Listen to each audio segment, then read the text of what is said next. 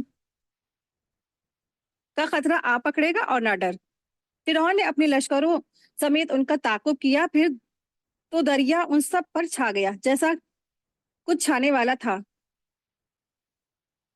تو آیت نمبر 77، آیت نمبر 79 میں دراصل فرعون کی بربادی کا ذکر ہے۔ آیت نمبر 77 سے آیت نمبر 79 تک فرعون کی بربادی کا ذکر ہے۔ ایک لمبے عرصے تک جب فرعون ایمان نہ لایا تو اللہ تبارک تعالیٰ نے حضرت موسیٰ علیہ السلام کو حکم دیا کہ وہ اپنی قوم کو لے کر رات میں نکل جائے۔ فرعون نے اپنے لشکروں کے ساتھ حضرت موسیٰ علیہ السلام اور ان کی قوم کا تعاقب کیا، اور حضرت موسیٰ علیہ السلام اور ان کے جو ساتھی جو بنی اسرائیل تھے وہ بحر احمر تک پہنچ گئے۔ حضرت موسیٰ علیہ السلام نے اللہ کے حکم سے سمندر کے اس حصے میں عصا مارا اور معجزے کے ذریعے پانی کیا ہو گیا، بیچوں بیچ میں خشک راستہ بنا اور موجیں ایسے ٹھہر گئی، ساکن ہو گئی جیسے پہاڑ کی طرح۔ حضرت موسیٰ علیہ السلام اور ان کے ساتھی اس راستے سے گزر گئے، لیکن فرعون اور جب اس کا لشکر بیچوں بیچ میں آیا خشک راستے میں تو اللہ تبارک تعالیٰ نے اسے غرق کر دیا۔ تو یہاں پر اسی کا تذکرہ ہے۔ آئے دیکھیں آیت نمبر 79، فرعون نے اپنی قوم کو گمراہی میں ڈال دیا اور سیدھے راستہ نہ دکھایا۔ تو یہی ہوتا ہے انجام جب کوئی بھی شخص، کوئی بھی انسان لوگوں کی آنکھ بند کر کے اتباع کرتا ہے۔ تو جہاں لیڈر غرق ہوا، برباد ہوا، ڈبو دیا گیا، وہاں اسی کے پیروکار بھی کتنے تھے؟ ہزاروں کی تعداد میں تھے نا فرعون کے جو پیروکار تھے، تو وہیں اس کے جتنے بھی پیروکار تھے وہ سب تباہ برباد غرق کر دیے گئے۔ کیوں؟ کیونکہ انہوں نے ایسی شخصیت کی پیروی کی تھی جو کیا تھا؟ خود گمراہ تھا، اور اس کی وجہ سے وہ بھی کیا ہوئے؟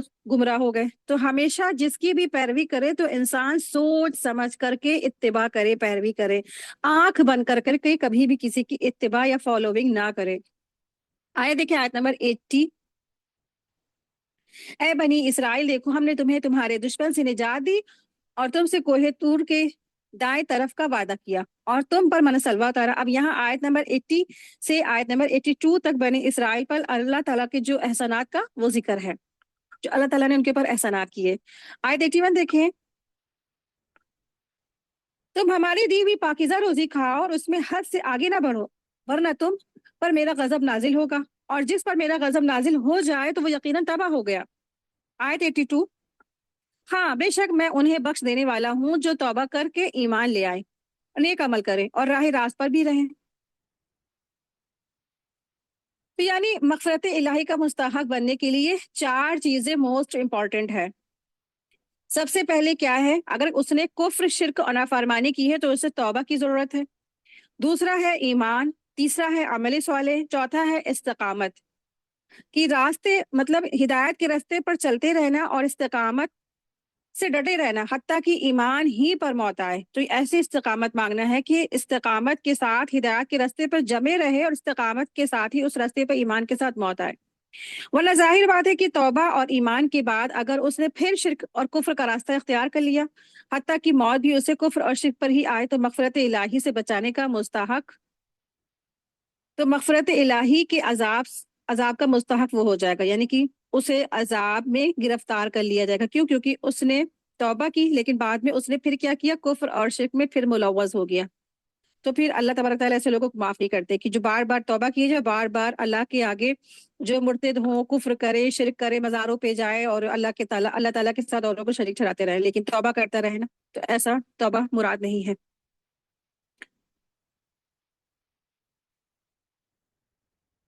آیت دیکھیں آیت نمبر 83،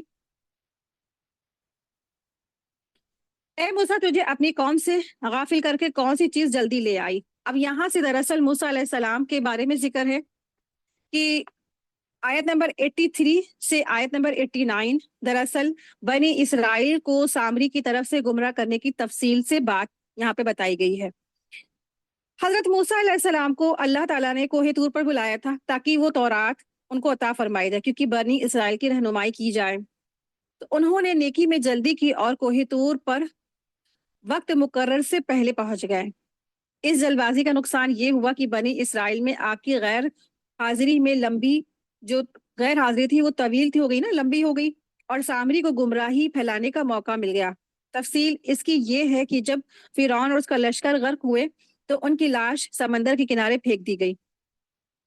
اب بنی اسرائیل نے ان کی لاشوں پر سے جو زیورات ہیں نا وہ اتار لیے۔ تو کچھ مفسرین کہتے ہیں کہ لاشوں پر سے زیورات تھے وہ اتار لیے، کچھ مفسرین کہتے ہیں کہ بنی اسرائیل کے لوگوں سے ہی یہ انہوں نے بنی اسرائیل تھے تو انہوں نے جو زیورات تھے فرعونیوں کے ہی مانگ کے پہنے تھے، عید کا دن تھا، تو واللہ عالم، تو اس کے تعویلوں میں نہیں جانا ہے۔ بہرحال یہ بات پتہ چلتی ہے کہ ان کے پاس زیورات تھے، کہاں سے آئے کیسے آئے اللہ عالم۔ تو جن چیزوں کی جو صحیح حقیقت نہیں معلوم ہے تو ان کو ایز اٹ از ایز چھوڑ دینا چاہیے، کیونکہ قرآن اور سنت بھی ہمیں اس کے بارے میں نہیں بتاتا ہے۔ تو بس بات یہ ہے کہ ان کے پاس سونا تھا، ٹھیک ہے۔ اب سونا تھا کہاں سے آئے کیسے آئے اللہ بہتر جانتا ہے۔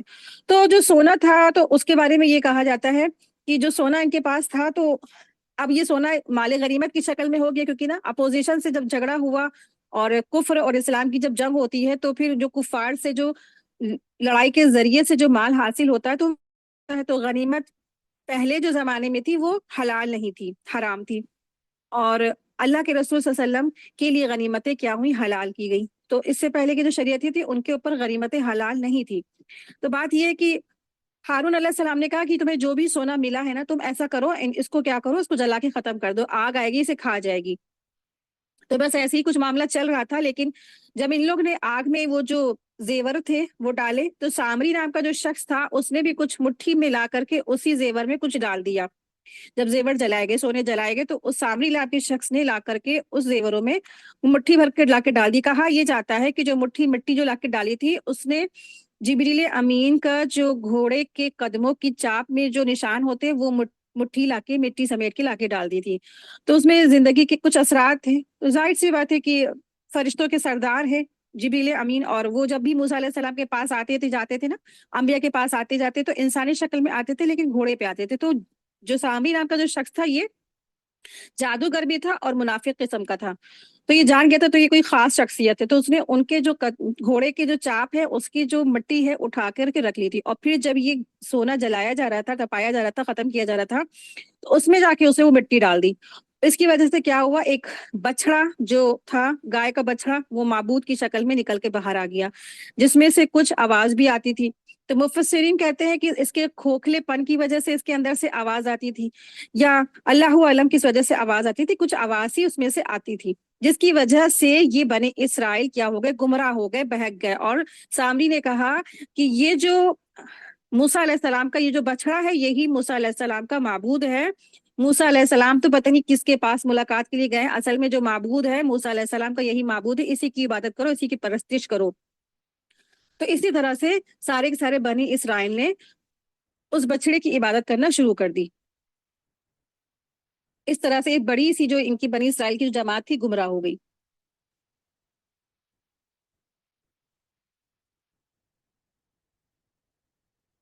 آیت نمبر دیکھیں، آیت نمبر 84، اے رب تیری طرف جلدی آنے کے لیے کہا کہ وہ لوگ بھی میرے پیچھے ہیں، اور میں نے اے رب تیرے طرف جلدی اس لیے آنے کی کوشش کی تاکہ آپ خوش ہو جائیں۔ یہ کس نے کہا، موسیٰ علیہ السلام نے کہا کہ اللہ تبارک تعالیٰ نے فرمایا نا کہ تم اتنی جلدی کیوں آگے، وقت سے پہلے کیوں آگے، تو موسیٰ علیہ السلام نے کہا کہ اے اللہ تعالیٰ میں آپ کی طرف اس لیے آگے تاکہ آپ ہم سے خوش ہو جائیں، آپ کی جو ہے نا خوشنودی حاصل کرنا تھا اس طریقے سے۔